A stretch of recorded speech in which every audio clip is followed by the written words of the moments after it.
My husband Brian and I own Dunham Farm and Velvet Hall Sugar Works in Greenwood on the homestead that has been in his family for about 200 years. We operate a dedicated gluten-free licensed commercial kitchen located in our sugar house. In addition to our gluten-free bakery, we process maple syrup and honey and do custom sawmill work. We've been in business since 2010. We sell baked goods, granola, and mixes, mostly wholesale, and maple syrup and honey retail. We give classes in living gluten-free, maple sugaring, and honeybees, and Brian and I also co-manage the Greenwood Farmers Market. Now, I had this in here for the Common Ground Fair. Before I went on, I wanted to thank Bonnie Preston, Heather Redberg, and Kathy Lee, because this was so new to me. I was scared, frankly, because it was a lot of, legal language and so on and so forth. And I mean, I was on email and phone with Bonnie constantly going through this, and to have champions and mentors through this process, it made all the difference in the world. So thank you again. And I'll thank you if I'm ever on a panel again, I'll thank you again. I initially learned about the ordinance from a woman who was involved in our area's winter farmers market. And a short time later, I asked our town manager, Kim Sparks, if she was aware of this ordinance. She offered to find out more. Around the same time, there was news about possible measures by the federal government that would drastically restrict the ability of communities to share or serve food, such as church suppers and fire department fish fries, which we hold in Greenwood. There were also rumblings of Nestle's push to extract drinking water in our area. The time seemed right to stand up for sovereignty. After talking and emailing with Kathy Lee and Bonnie Preston, I felt confident in taking action. Greenwood has a population of about 800. Estimated summer residents is 300. The median income is $63,000 and median age is 48 and a half. The area is rural with a heavy reliance on tourism in winter and summer. Like a lot of Maine communities, many in Greenwood cobble together a way to make a living, and we find ways to help one another in times of need. While my husband and I have a state license to operate our business, many do not have the means to go through licensing and to sustain a business. Our communities also often rely on suppers for community members who are experiencing tough times. While industry and employment are lacking in Greenwood, in the past several years there has been an increase in small farms, young farmers, and local food connections with communities networking around food-focused initiatives. And there has always been a deep love of the land in the Western Hills. Kim, our town manager, received a copy of the ordinance template, and she in turn gave it to me. By this time, Brian and I were managing the Greenwood Farmers Market. Kim also shared it with our select board to review and asked the town's lawyer to review it. I had already found from those who had gone through the process that the lawyers tended to be very conservative concerning the ordinance. After further research and learning about the process other towns had followed, I requested some time at a select board meeting. At the meeting, there was general agreement to present the food sovereignty ordinance at a town public hearing. One selectman voiced concern about state or federal entities overruling our ordinance and also legal exposure. These questions were common in the background information I had, and it was noted that there had never been a case in Maine over such an ordinance. And the Maine Municipal Association reported that the towns had immunity against claims under the Maine Tort Claims Act. A public hearing was held, and several citizens joined in to voice their support for the ordinance. We had one small hiccup when a selectman felt we needed to add something to the food sovereignty ordinance to make clear that no marijuana brownies would be served on town property in our farmers market takes place at the Greenwood Town Hall. You were talking about the ordinances. That was like right alongside of this ordinance, throughout the whole process. Yeah. Oh, geez. So starting somehow it's they coming connected. Up more. It's starting to come up they more. connected the two. Anyways, after discussion, it was decided that these were separate topics, and the local food and community self-governance ordinance was approved for inclusion in the town warrant, unchanged for the 2017 annual town meeting. When the ordinance came up for a vote at the town meeting and the time for comments, I presented a summary of the ordinance. It passed unanimously by Greenwood voters. Within a week of our town meeting, the statewide food sovereignty that you had mentioned, the new one, 2018, law passed, which goes hand in hand with the local ordinances. Being part of the farmers market has enabled us to talk about the benefits of the ordinance, especially the reciprocity feature with other towns that adopt the ordinance. We have several, in fact, just recently, since the Common Ground Fair even, Bethel, which is next door to us, and Woodstock are pursuing it. They've started the process in Bethel already, and I've given them your names. Okay. To contact. Fair warning. Yes, fair warning. We have several Greenwood residents who set up at our farmers market who are benefiting from the ordinance. A Greenwood resident who once had a license to run a bakery from her home found she needed to get other work and close the bakery. Since our ordinance went into effect, she now bakes and sells her goods at the farmers market. Another resident started Greenwood Bean. She is a coffee roaster and sells her fair trade organic coffee through the farmers market.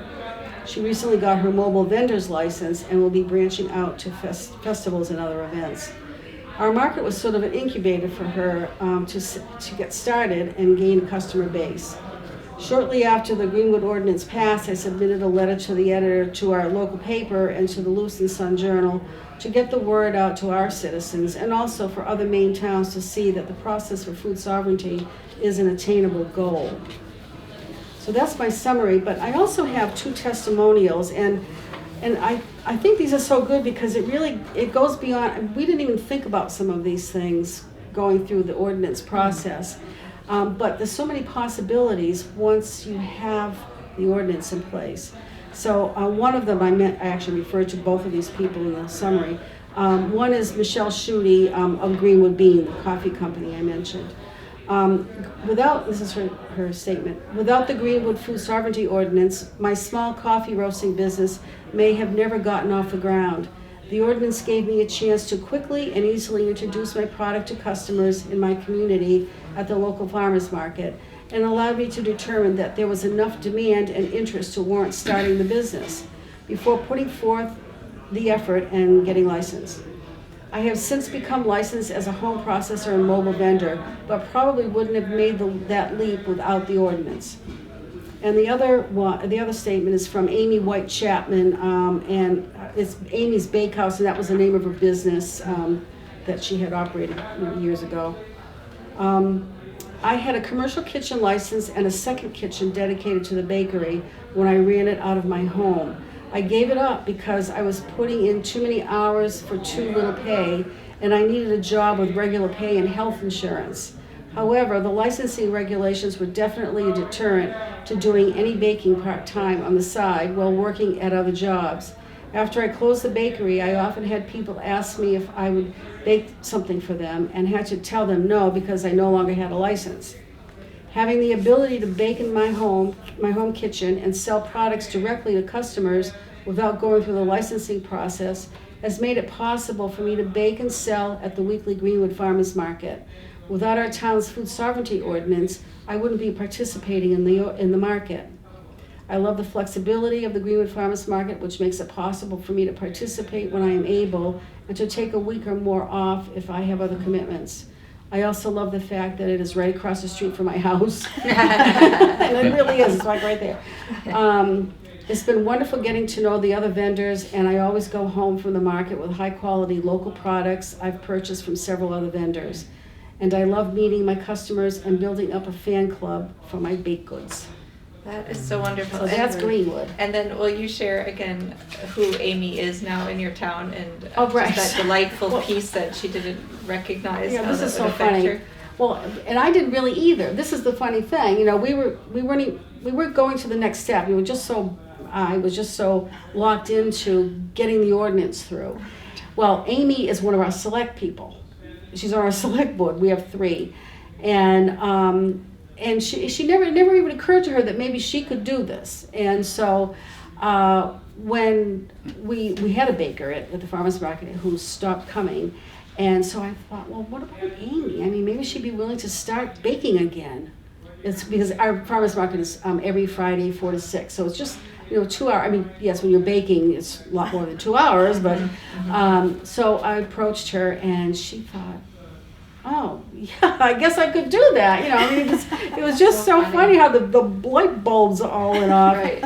And so she's been for almost a year now. She's been at the market as a baker. So I just love that in principle, like support it in principle, but don't realize that in practice there are ways that it could actually benefit, your own. And the other thing with Michelle is being an incubator.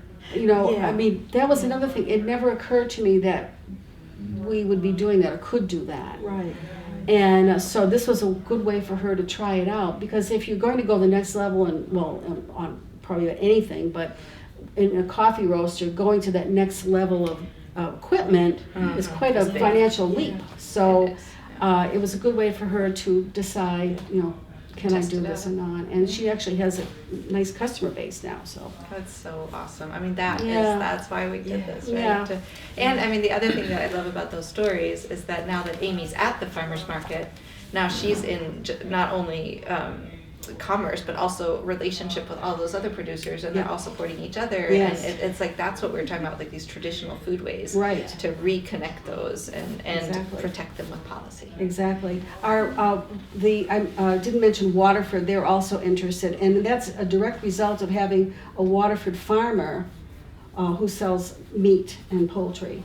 Okay. To bring it to Waterford, because there are other people in Waterford that might want to, set up in Waterford, but with the reciprocity of being able to set up in Greenwood if they have it in Waterford. And Bethel's the same thing. We have a goat cheese, goat's milk farmer in Bethel that really can't make a huge investment to satisfy the licensing needs now anyways. And so they're pursuing it in Bethel, which is a larger population in Greenwood.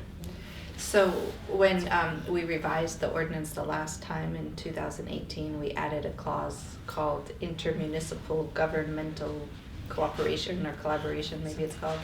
But basically it means that if I pass the ordinance, or if our town in Penobscot passes the ordinance and Brooksville has the ordinance, we will recognize that in each other's towns.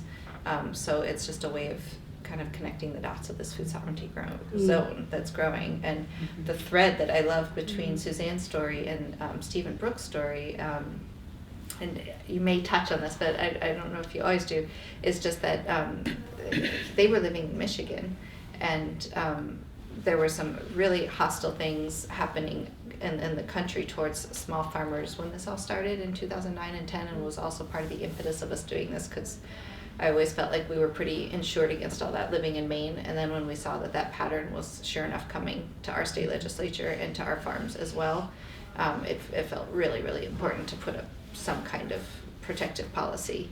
But Steve and Brooke had been witnessing some really harsh tactics against a small farmer in Michigan, and noticed what was happening in Maine, and that there would very likely be a receptive community of people who just believed, I think, in the ideas of food sovereignty and the principles of small, community-based agriculture. And I mean, I just think that that's like such an awesome thing where, this is the story of these people who are starting this, and we've heard a couple other people who have moved to different Maine communities because they have food sovereignty ordinances in place.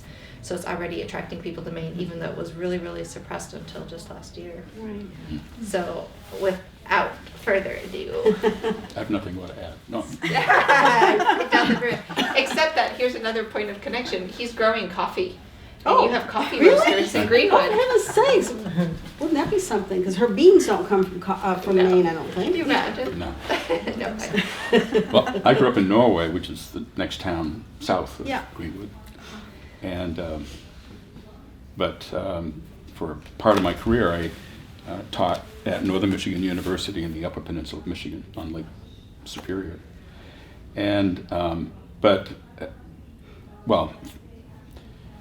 through the subjects I taught, which included geography, but also community planning, I became networked with a lot of folks in the state, and including a local farmer who had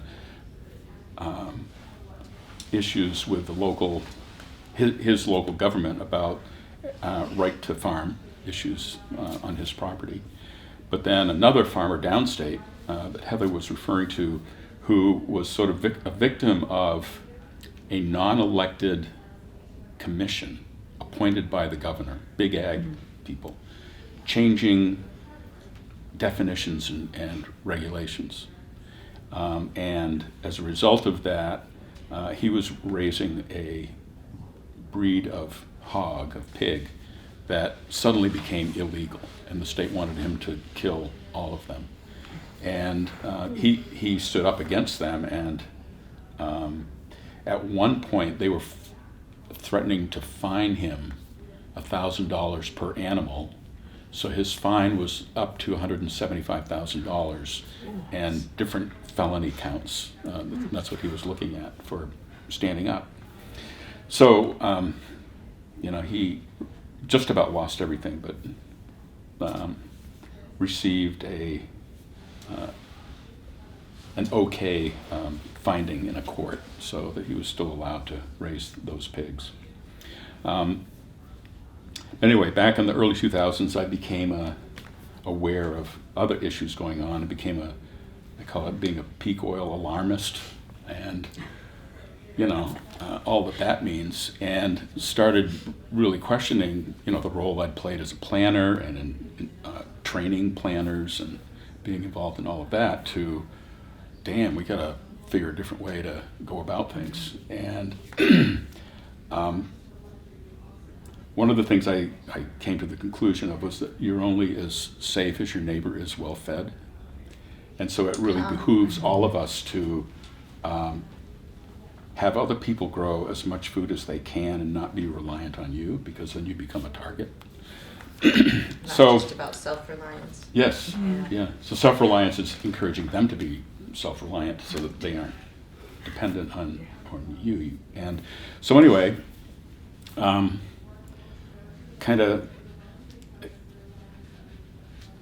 there's also another saying that a friend of mine said that we're beyond the point where the shit's hitting the fan. The shit is now hitting the shit. So things are very grim depending how aware of it you want to be in looking at what's happening and how it's happening. So my wife and I had an opportunity to kind of leave northern Michigan and come, go anywhere.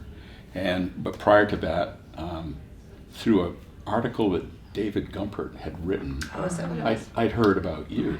And so then we became Facebook friends, and I started getting exposure to the whole food sovereignty thing in Maine. And I thought, I had kids in Brunswick, and thought, Maine's a great place. And so we came to Maine and started looking for a place to live, not necessarily a place with a food sovereignty ordinance. We just assumed that we would initiate that or join with others and get that going. And we ended up in Sangerville, which is at the lowest southern border of Piscataquis County. And Piscataquis County has fewer people in it than Marquette did, where we lived in Michigan. So it's quite a radical change. And Marquette's only 20,000, so it's not a huge metropolis, So we're homesteading and applying permaculture and key line and farming, and it's kind of an adaptation of all kinds of approaches to our land, and to try to develop it and to produce all the food we need, and then have a surplus, and feel that if everybody did something like that, it'd be great, especially at the local level. That's a secure community that can do that for itself. And so the whole notion of food sovereignty just fits in with that, is to especially with our experience with our friends in Michigan, is to relieve the government burden on local food growers and producers. So we circulated first of all, there are 2 granges in our town, which is very unusual, 2 active granges, and we joined one of them. And we started circulating a petition, which was up to the 2017 model. And we talked to both Granges and got their support, talked to the planning board a couple times and had their support. There was one planning board member that had one suggestion on a word change, and it was regarding how to change the ordinance, and he wanted to insert the word peacefully. And I said, what the hell's wrong with pitchforks and torches? That's not in there. This is about food, come on. So, Peacefully. so we didn't change that, we just kept the wording. And We took out the secession clause. yeah. In So we went response these to, guys. and the fire department, which is, you know, all important in local towns. And so we had teachers and mechanics, and I mean, we had a broad range of support, and more signatures than were needed, and went to the select board, again, 3. We have a town meeting form of government, and we have 3 select board members. And we had Heather and others on hold, waiting for when would be a convenient time to have public meetings and a public hearing before this goes to vote at town meeting. And the town select board hemmed and hawed and questioned, and through their town manager started getting negative legal opinions, primarily from Maine Municipal Association attorneys, that questioned this ordinance. Rather than passing the petition onward and putting it as an article on the warrant, for 3 meetings they held it up and then they voted not to pass it forward. And Senator Paul Davis lives in Sangerville, and I mentioned this to him when I saw him this summer, and he goes, they can't do that. And I go, "Yeah, well, they did." Oh, you did, good. They did. So, and just another linkage point, so Senator Paul Davis was the chair of both the State and Local Government Committee that the Maine Food Sovereignty Act originated in that committee, and he's also the chairman of the Agriculture, Conservation, and Forestry Committee, where a number of these, so he was quite knowledgeable at this point about all of this. But he turned. Oh. Because he wasn't necessarily in favor of it to begin with, but No, by he the end of needed it, to he hear like, from you guys. I Yeah. know, right? Yeah. Right, and then afterwards, what did he say when we changed all the language in the Senate, before the Senate voted on it? And then he said, now you'll be able to do anything but sell to grocery stores. Yeah, he said, yeah, what's wrong with that? Yeah. He looked at, what's wrong with that? Mm-hmm. Yeah. So it wasn't as easy as it was for other towns. Our neighboring town, also in Piscataquis County, is Parkman. And there was someone there in Parkman who asked to be on a select board agenda one night and asked that the select board put this on the warrant. And they said, okay, and it passed. It was- And nobody really knew what the hell was going on, but they passed it. And, but not the case in our town. And Betsy, were you at that town meeting itself when they voted on it? No, just at the public hearing before, Public hearing? where it was mishmashed in with marijuana. Exactly. As it getting more and more. Oh, Yeah. there too. Yeah. And so were people concerned about, There was one farmer that had some really good questions, and I think between the 4 of us, we were able to Mm-hmm. assuage her concerns. She's a beef farmer, Mhm. and And she'd worked as a butcher. and she worked as a butcher, and she had some, Yeah. really good questions. Right. But we were able to make her feel better, and I think that kind of made everybody else in the room feel better, and boom, bang, boom. Yeah. So, and since then, the state law has passed, and there's another version, a slightly different version of the ordinance. And so what we've learned strategically, and I guess what I would advise towns that may foresee a contentious situation like that from the select board, is our strategy now is that we're going to circulate another petition, but we're going to circulate 2 at the same time concurrently. And so if I ask you to sign this petition, you'll also sign this one, which is asking for the same thing, except one is petitioning the select board to put it on the as an article on the warrant of the town meeting. And the other one is petitioning a notary public to do the same thing. So that if the select board says no, the notary version will just get sent to a town meeting, and there's nothing the select board can do about it except show up and argue or whatever. If And you- so I don't know if that's the best scenario, but it is an insurance policy against You should get misinformed Get elected Senator officials. Davis to be the first signature on both Yeah. petitions, so the select board sees them. Yeah. Right. Well, when I saw him this summer too, he said, when he said that they can't do that, and I said, well, they did. And he goes, well, yeah. He said, well, what are you going to do? And I told him that strategy. And he goes, when you submit it, you let me know and I'll call the first selectman. That's Oh. good. Good. I mean, that's that feedback back and forth, right? That Yeah. the levels of government can help each other too. That's awesome. Mm. That'll make a big difference. Mm. Maybe. Just a matter of time, I don't know Steve. that guy, that's right. All right, and then how long do we have, Bonnie? I I don't think really. we have until 2:15. Okay. Yes, Great. it's about 5 to 2. Yeah. So then yeah. Bonnie is from Blue Hill. In Blue Hill, we didn't get any pushback from our select board, except for the one that owns a small grocery store, and thought that he should be included in the ordinance, which none of us were willing to do.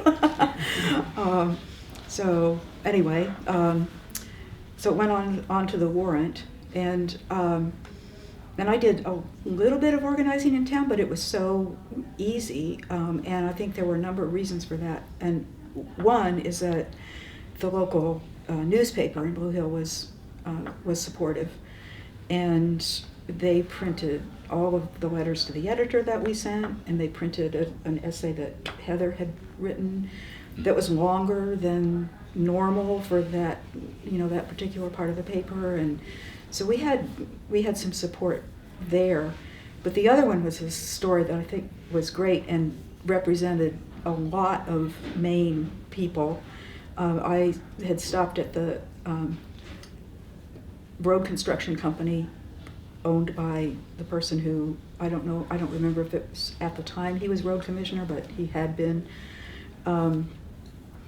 And I was talking to he and his wife, who did the office work in the business, and was answering her questions about the ordinance. And he was just kind of hanging back and listening, and then finally he said, well, all you're really saying is that this ordinance would allow us to keep doing what we've always done, right? And I said, yes, ever since, and he said, well, that's a no-brainer. And then his wife, bless her heart, said, well, I know what I'm going to do. I'm going to get on the phone. So they did all my organizing for me, and I was really appreciative because I hate making phone calls. So, and then it did, Ralph mentioned there were a couple of people that objected, and but everybody else, we had people who attended the town meeting that day just to vote for the ordinance. They'd never been to town meeting before, and as far as I know, Wow. they've never come back. But they thought that Wow. was really important. And as an aside, something you said about Paul Davis reminded me of one time when I saw a list that somebody had put together of some of these really famous, intelligent people about what their definition of intelligence was. And one of them is that the person is able to change their mind based on new information. Mhm. And that Wow. sounds like what Paul did. Mhm. So, And Troy Jackson too. and Troy Jackson. I Yeah. mean, we've Yeah. had some Yeah. legislative. Yep. So, minds changed. so anyway, but Heather had asked me to take the consumer point of view, and so I've decided that I'm going to give you a very short, kind of personalized history of food. Oh.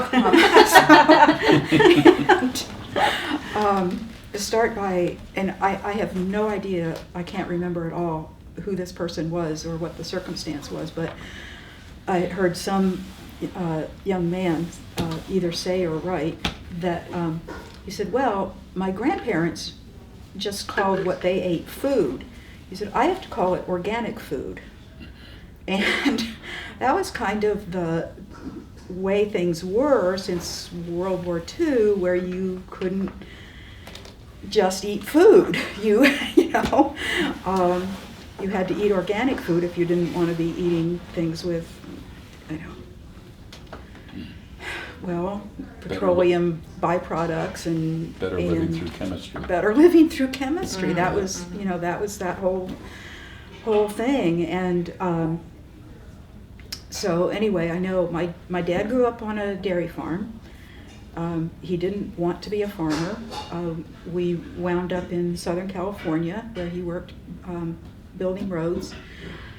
So I grew up in the typical suburban, you know, post-war era where all these, you know, like cake mixes and margarine. Well, that had come in a little bit earlier, I guess, but margarine, of course, is a great story because in Wisconsin, where my parents came from, they sold little yellow packets of dye, or packets of yellow dye, that you had to squeeze through your margarine when you bought it, so that it would Oh look my like gosh. butter. I just learned that recently. Yeah, I know. That's so gross. It's really grim. I couldn't. But you know, we didn't have a lot of money. We had plenty. We never went hungry. We always had a roof over our head, et cetera, et cetera. But we did watch our finances. My parents did, and so we, you know, I was just raised on this awful, you know, chemical-based modern food system, and somewhere along the line, I realized that butter really tastes good, and margarine just, bleh, you know. And so when I was out on my own, I stopped. My first thing was to stop buying margarine and eat real butter. And it was years before the science backed me up and said that margarine is actually the problem, and real butter is better for you than margarine. So I had made that change before. They started talking about how you shouldn't eat more than maybe one egg a week. Maybe you should eliminate them completely. And I thought, wait a minute, you know, my relatives grew up, and my dad was also, and he still did this in Southern California, but they grew up, breakfast was either bacon or sausage, and then the eggs scrambled into the bacon fat or sausage byproduct, and that was breakfast. And if they still had pie left over from the night before, pie made with a hard crust, they would eat that for breakfast, and that was standard. And all of these people, except for my dad, who was no longer farming, but all of them lived to be at least into their late 80s, and some of them their 90s. And so I just kept thinking, well, you know, this is crazy, because there's not anything wrong with that food. It was real food, and people were eating it, and they were healthy, and so I didn't buy into all of that stuff, and just kept forging ahead. Along the way, I took the sort of obligatory post-college Europe on $10 a day trip with a friend to Europe. And in Italy, I had for dinner one night the first real chicken that I think I'd ever had. And it was fabulous. It was so good. And it was just a plain old roast chicken. That's all they did. They put it in the oven, they roasted it, they served it. And I thought, wow, you know, because most of the supermarket chicken doesn't taste like anything except what you cook it with, you know, and that sort of thing. Right. And so geez, you know, there's something else out there, you know. Why don't we get this in the States? And so that was a real revelation. And then in the 80s, when Earl Butz came along and started his Get Bigger, Get Out, I got a lot more interested in farm policy issues, and then in the late 90s, when we started the organization called Alliance for Democracy, one of the people on the National Council at the time was a man named Al Krebs, and he was an independent journalist who focused on agriculture issues. And so he wrote, again, independently for newspapers, but he also put out his own little thing called the Agribiz Examiner. And he had all the dirty secrets from the industrial agriculture system and what was really going on and how bad it was for everything, and so I just got feeling worse and worse about eating anything. I mean, but, just because of how food was raised and all of the aspects of that particular system. But there weren't really choices. By then I was living in Baltimore, and I didn't really know. I mean, there was a supermarket right on my way home from work, and so that's where I stopped and shopped. And I didn't necessarily like doing that, but I didn't know what else to do. And then I moved to Maine, and it was like, oh my goodness. There were farmers markets, and then there were places where you could actually get, eggs and chickens that were free range, for real free range, not just called free range, because somewhere down in the bottom of the farm there was a door that was open to the outside, and none of the chickens ever found it and went out, but they could be called free range because they had access. And so we got the real thing here, and that was just great. And then I saw an article someplace, I can't remember where, talking about how the CAPO operations, because they feed grain to the cows, they're changing the fat content from omega-3s, which are healthy fat, and people say, you get told, don't eat beef, eat fish, because it's omega-3s and that's really healthy. And I'm going, well, beef is omega-3s if it's grass-fed. So, okay, I can do that, because I happen to like beef. And so everything just, started to really fall into place. So then when I found out that Heather had started work on the Local Food and Community Self-Governance Ordinance, and was trying to work with CELDEF, Community Environmental Legal Defense Fund, and not having a lot of success in talking to them about what we really needed to do for our ordinance, I got involved in kind of not drafting it, because it had pretty much been written, but at least giving Heather the confidence to say no to CELDEF. We're not going to include that, which created some problems for us later. But at any rate, we got the ordinance written and again, passed, as people have talked about. Now, one of my actual aims is to destroy the industrial agriculture system. It's a short bucket list she has. That's right. Just up there with go visit Arizona and destroy the industrial agriculture. But so I really think that the Organic Consumers Association kind of introduced. They didn't really introduce it, but they've been publicizing it. The regenerative agriculture movement. Before that, it was agroecology.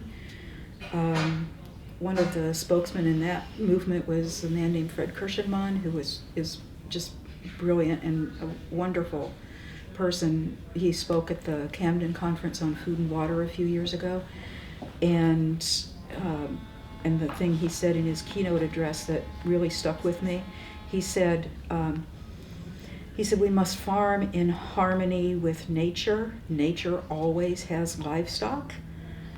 And I thought that was a really insightful comment, and showed the ecological problem with the vegetarians and their green manure kind of thing and stuff like that, because really good soil takes manure.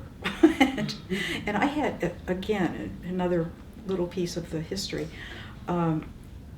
Not too long after I was out on my own, but I was subscribing to Smithsonian Magazine.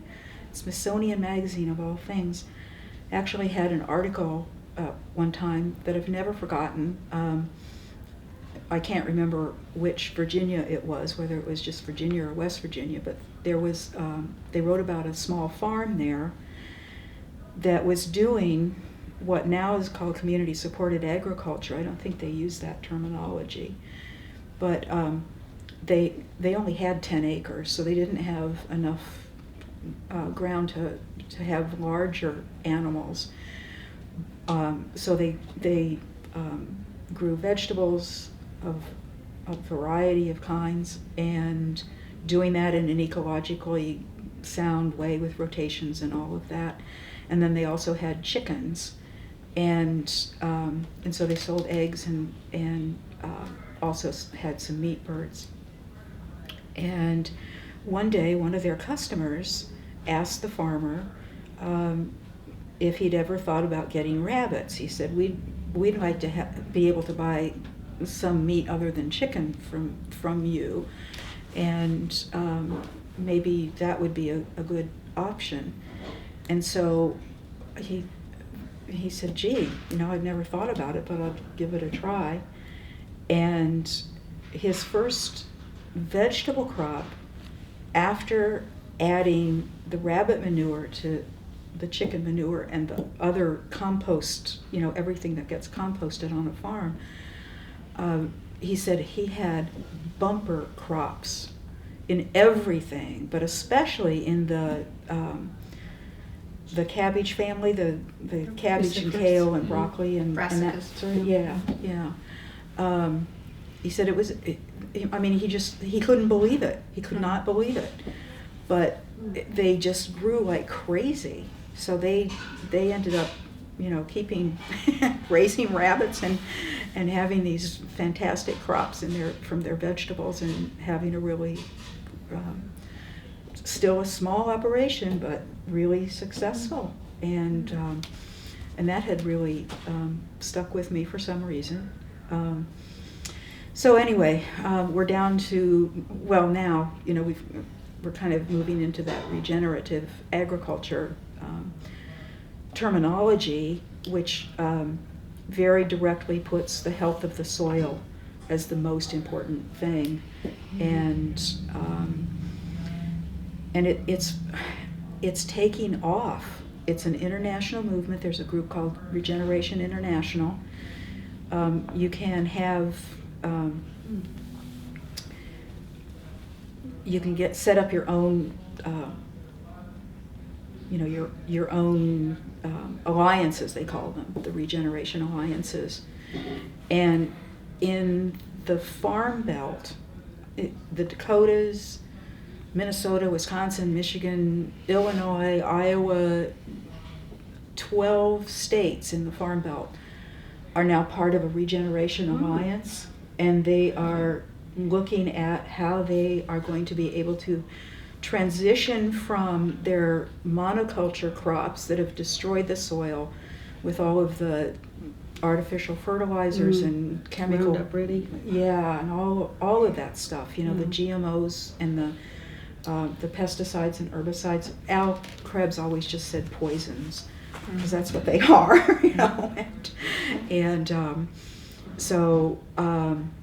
but they're really focused on really good, healthy soil, and that's how they're going to restructure.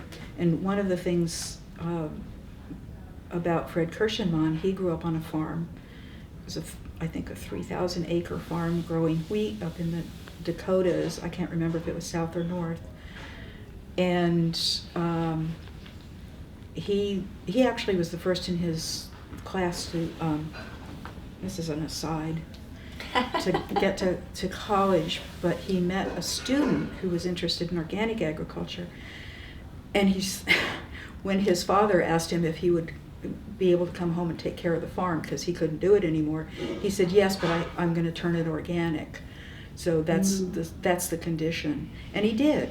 He turned that whole 3,000 acres into a very totally diverse organic closed loop system. Every single bit of waste from the farm went back into the farm, that kind of thing. So it can be done on a large scale, but they could also divide up some of those, huge farms out in the Midwest and let people actually grow real food to feed to people. The people who are feeding people these days are the small farmers, basically, all over the world. I think small farms, I read recently, were about 25% of the sort of farm community and acreage, et cetera, but they are the ones that are feeding at least like 75% of the people. We've just got to get back to this small farm system because they're the ones who feed people. In the Midwest, they're just growing soybeans and corn and turning it over to these processing people that make junk food out of them. And it's just, we gotta end this. So anyway, that's my soapbox. Right. So the ordinance was one step in the right direction. The ordinance was a huge step in the right direction. And to see what's happening to it is just... When did that begin? When did it begin? Well, so the inspector came to the farm 2009. Okay. And then we engaged in Augusta that first winter. Yeah. And then started working on the ordinance in 2010. Yeah. Well, I'm glad you did. Yeah, me too.